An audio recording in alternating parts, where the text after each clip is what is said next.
Next performance ఆహా team నుంచి Deepti and ఫణివంశీ. Sir, అనసూయం గారు డెఫినెట్లీ పెళ్లి చూపులు అయి ఉంటాయి కదా? పెళ్లి చూపులు అయినప్పుడు అమ్మాయిని మనం జనరల్ అడిగే క్వశ్చన్స్ ఏముంటాయి? వంట వచ్చా? నేను అలా అడగలేదండి, మామూలుగానే ఏం మాట్లాడపోతుంటే ఏదైనా మాట్లాడండి అన్నాను. ఏం మాట్లాడపోతే ఏదైనా మాట్లాడండి అన్నారు. అయినా మాట్లాడలేదు. జేబులో కత్తులు కట్టారులు ఏం పట్టరాలేదండి, పర్లేదు మాట్లాడట్టు మంచివాళ్ళమేనండి మేము. ఫర్ ఎగ్జాంపుల్ ఫణివంశీ పెళ్లి చూపులకి వెళ్ళి ఒక అమ్మాయిని పాట పాడండి అని అన్నాడు. అప్పుడు పాడింది, ఓ బాగుంది. పెళ్ళయింది. పెళ్లి తర్వాత ఇంకా పాడుతూనే ఉంది ఆ అమ్మాయి, పాడుతూనే ఉంది. ఆ గాన హింసని తను ఎలా తట్టుకున్నాడో ఈ పాట ద్వారా వాళ్ళిద్దరు తెలుపుతున్నారు. So let's welcome them.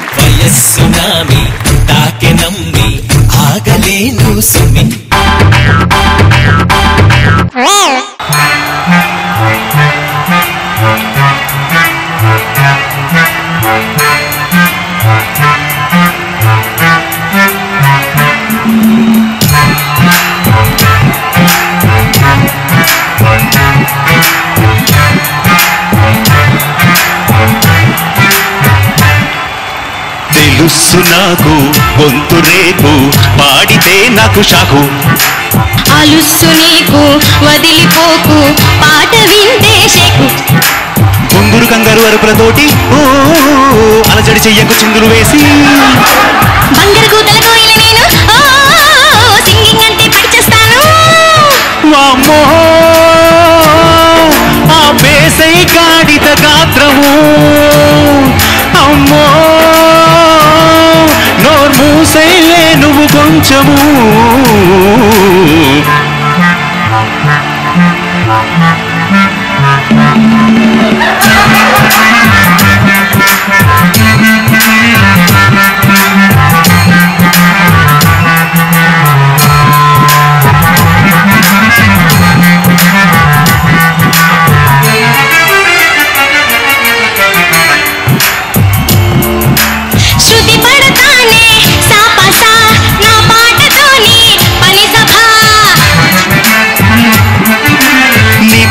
వింటే సరి సరి నాలోని ప్రాణం హరిహరి, శంఖమంటే కంఠం చూడు పాడితే స్వీటేగా, కంటికింపే కాదనలేను నోటి కంపే కూడా, గీత మధురి సునీత మధురి సింగని నేనే. తెలుసు నాకు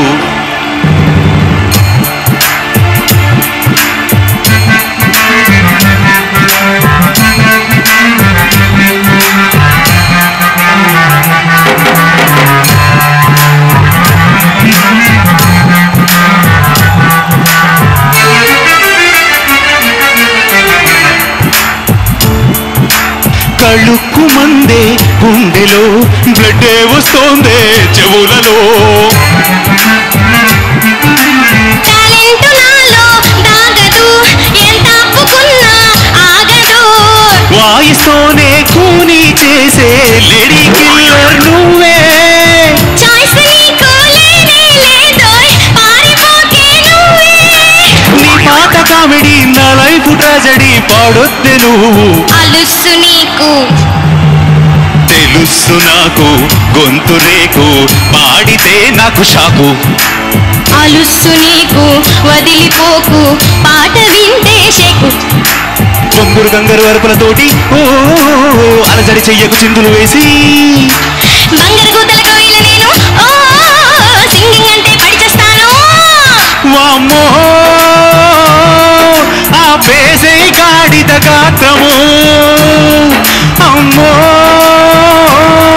నోర్మూసైలే నువ్వు కొంచెము. ఏమయ్యా, నువ్వు పెళ్లి చూపుల్లో అడిగావు పాడమని? పొర్రపాటున ఎందుకు అడిగావు? అంటే మామూలుగా వెనకటి నుంచి వస్తున్న సాంప్రదాయం, పెద్దలు చెప్తున్న సాంప్రదాయం ప్రకారం వెళ్ళకి వెళ్ళి వంటొచ్చా, టీ పెట్టడం వచ్చా, అన్ని చక్కగా చేస్తావా అంటే నాకు మ్యూజిక్ అంటే ఇష్టం కదా, పాడుతుందేమో పని చేసి ఇంటికి వచ్చాక రిలాక్సేషన్ కోసం అనుకున్నా. అమ్మో బయటే బాగుంది.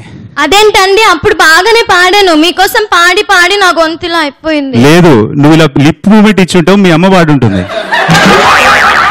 సార్, లిప్ మూమెంట్ ఇస్తే వాళ్ళ అమ్మ పాడుంటారట. అమ్మాయి వాయిస్ స్వీట్ గానే ఉంది, మీకు ఎలా అనిపించింది సార్? మీకు ఎలా అనిపించిందా? ఆయన ఏమంటారు అక్కడ అని చూద్దాం. ఓకే. ఆ అమ్మాయి వాయిస్ గురించి ఆ అమ్మాయే చెప్పింది. బంగారు కూతల కోకిల నేను ఉంది. బంగారు కూతల కోయిల నేను సింగింగ్ అంటే పడిచేస్తాను. బంగారం సౌండ్ బాగుంటుందని ఏ కావ్యంలో చెప్పలేదు నాకు తెలిసి. కంచు కంఠంలో కంగుమంటుంది అని పోలిక ఉంది, కానీ బంగారం శబ్దం బాగుంటుందని నాకు తెలీదు. కాబట్టి అమ్మాయి గురించి అమ్మాయి చెప్తుంది, నిజాయితీగా చెప్తుంది, అతనే అర్థం చేసుకోవట్లేదు, ఇంకేం చేయలేం మనం. మీరు చెప్పకనే చెప్పారా లేక చెప్పకుండా చెప్పారా అర్థం కాకుండా చెప్పారు? ఇంతకీ బాగుందా లేదా? ఏం చెప్తే చెప్పించు కొడతారో అని ఏదో చెప్పి చెప్పక ఏదో చెప్పాను. Thank you sir. జనవతులు గారు, పాట అంటే పడిచేస్తుంది, పాడితే పడిచేస్తారు జనం. మీరిద్దరూ చాలా చక్కగా లయబద్ధంగా వయ్యారంగా మీ డ్యాన్స్ కానీ మీ పర్ఫార్మెన్స్ కానీ అంతా చాలా బాగుంటుంది. చాలా చక్కగా చేశారు. Thank you sir. చాలా చక్కగా చేశారు. Thank you sir. Thank you judges. Thank you.